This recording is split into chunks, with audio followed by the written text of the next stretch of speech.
Mutismo seletivo. O que é? Como a gente deve avaliar? Quais são os critérios diagnósticos? Então é sobre isso que a gente vai falar nesse vídeo.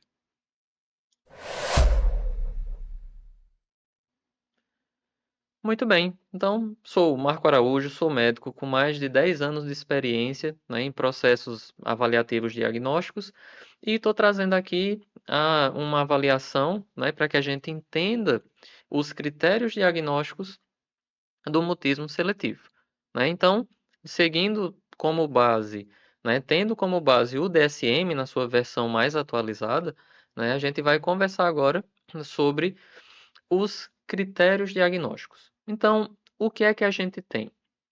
Vamos lá. Mutismo seletivo é um fracasso persistente em falar em situações sociais específicas, certo? Ou seja, existem algumas situações em que não tem fala, mas em outras tem. Ou seja, tem que ser algo seletivo, né? Tem que ser em um ambiente em detrimento de outro, certo? Nas quais existe a expectativa para tal. Por exemplo, na escola, apesar de falar em outras situações, né? Então, em casa a criança conversa, né? A criança tem ah, uma boa interação, né? Relacionada à produção de fala, mas na escola não tem isso. Ou seja, é seletivo ao ambiente escolar. Aqui é um exemplo, mas pode ser relacionado a um outro tipo de ambiente, certo? Esse é o critério A. Então, se é mutismo seletivo, tem que ter o mutismo mudo, ou seja, não falar, e tem que ser seletivo. Tem que ser em um ambiente específico em detrimento de outro.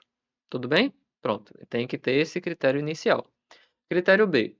A perturbação interfere na realização educacional ou profissional ou na comunicação social. Ou seja, essa perturbação ela tem que interferir, certo? Então, quando eu estou falando que eu tenho um sintoma, isso aqui vai da base da avaliação de um transtorno mental. E esse transtorno mental ele tem que causar um sofrimento, tem que causar um prejuízo, tem que interferir, né, no processo educativo, profissional ou mesmo de comunicação social.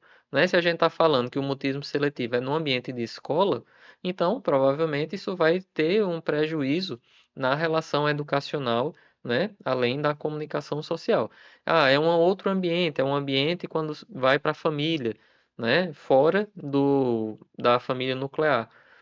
Então isso pode dificultar muito a comunicação social, né? Isso pode dificultar a parte profissional. Então tem várias coisas associadas ao processo, certo? E o tempo, né? Assim como a gente falou sobre o transtorno de ansiedade de separação, né? Tudo tem um tempo. Por quê? A criança foi inicialmente, passou lá um mês, estava lá numa escola e mudou para uma escola nova e na primeira semana ela não está conseguindo falar com ninguém. Ou seja, pode ser só um processo adaptativo, né? Então, quando eu vou pensar em um transtorno, tem que ser algo persistente. Então, a duração mínima da perturbação é de um mês, certo? Então, aqui a gente tem esse processo, um período mínimo associado, né? Assim como no transtorno de ansiedade de separação, eu tenho lá 4 semanas, né? Pelo menos para criança e adolescente, 6 meses para adulto. Aqui eu já estou falando mais de um período, né, mínimo de um mês, não limitado ao primeiro mês de escola. Isso é muito importante, porque a criança mudou de escola, mudou o ambiente, mudou os amigos, né, mudou a cobrança, mudou as expectativas dele relacionadas ao colégio. Ou seja, no primeiro mês de escola, a gente pode observar mais, né, entrar em contato com a escola, com os professores, tentar entender a rotina. Então, tudo isso está associado. Certo? Critério D. O fracasso para falar não se deve a um desconhecimento ou desconforto com o idioma. Certo? Então, quando eu estou falando aqui sobre idioma, isso é meio que óbvio, mas muitas vezes a gente pode deixar isso despercebido.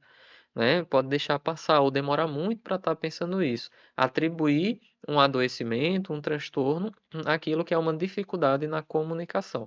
Se vem uma criança, né? A criança mora no Brasil, a família mudou para os Estados Unidos, ela está numa escola nova e ela não sabe falar inglês. Então, ela vai ter dificuldade nesse processo, quando chegar nos Estados Unidos, de adaptação, de comunicação. Então, ela pode ter esse mutismo seletivo porque eu não consigo me comunicar, né? Não é um transtorno, é uma dificuldade situacional, né? Que está associado à situação social dela. Então, isso é meio que óbvio, mas tem que constar para a gente lembrar e não esquecer disso na hora da avaliação. A perturbação, ela não é mais bem explicada por outro transtorno, né? Assim como a gente falou em outras aulas, o transtorno, avaliei ele, eu sempre vou fazer o diagnóstico diferencial entre outros transtornos.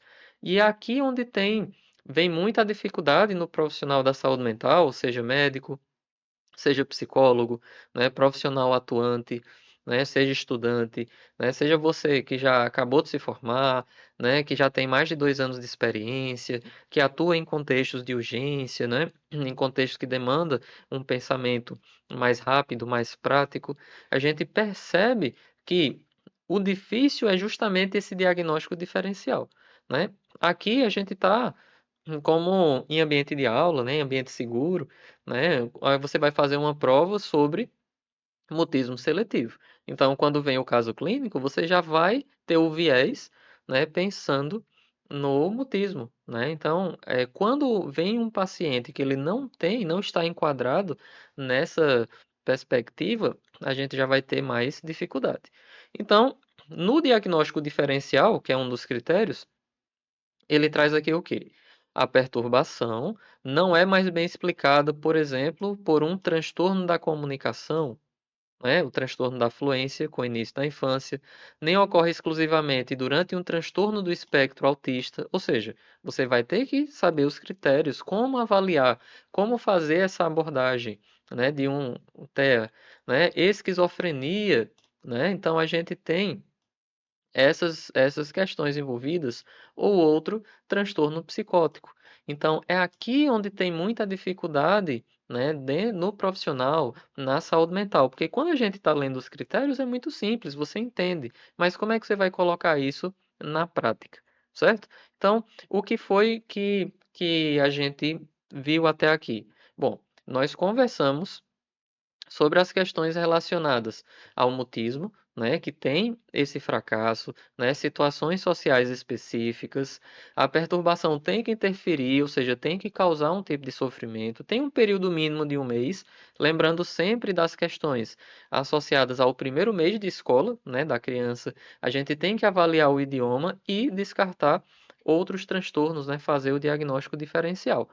E aí, nesse contexto, como a gente faz, né, o processo de avaliação diagnóstica em saúde mental, né? Porque não é apenas olhar os critérios, você tem que ter uma base para estar chegando aí. E se você quiser se aprofundar mais nisso, eu criei um curso completo, né, onde eu mostro toda a teoria e a prática, né, o passo a passo desse processo avaliativo. Porque quando a gente tem, né, esse processo de avaliação, imagine que isso aqui eu peguei todos os transtornos mentais, né, que o DSM ele traz. E é muito complicado. A gente está vendo só um deles, a gente está vendo o mutismo seletivo. E todos os outros, né? Um dos critérios, né, justamente o diagnóstico diferencial. Então, eu criei, né, um método onde eu consigo pegar todos os transtornos e simplificar em um único gatilho mental. Então, é a matriz de DMA. Então, é isso que eu ensino para os meus alunos, para médicos, para psicólogos que querem se aperfeiçoar no processo diagnóstico e ter mais segurança na prática clínica, na definição de planos terapêuticos, nos encaminhamentos, na hora de fazer relatórios, laudos profissionais. E aí a gente pega o DSM, né, e converge ele em uma única imagem para facilitar a prática clínica. E se você se interessou e quer entender mais, você quer ver por dentro, então você pode estar. Aqui eu tenho a ementa do curso, né, ele está hospedado na Hotmart. Você pode assistir, todas as aulas já estão todas gravadas, né? Você tem, obviamente, o período de garantia, você tem o certificado, 58 horas de conteúdo, certo? Então, caso você queira entender mais, será muito bem-vindo e espero que essa aula tenha contribuído para o teu entendimento sobre o mutismo seletivo e facilitado o teu raciocínio clínico na hora de atendimento ao teu paciente. No mais, um abraço e nos vemos na próxima aula.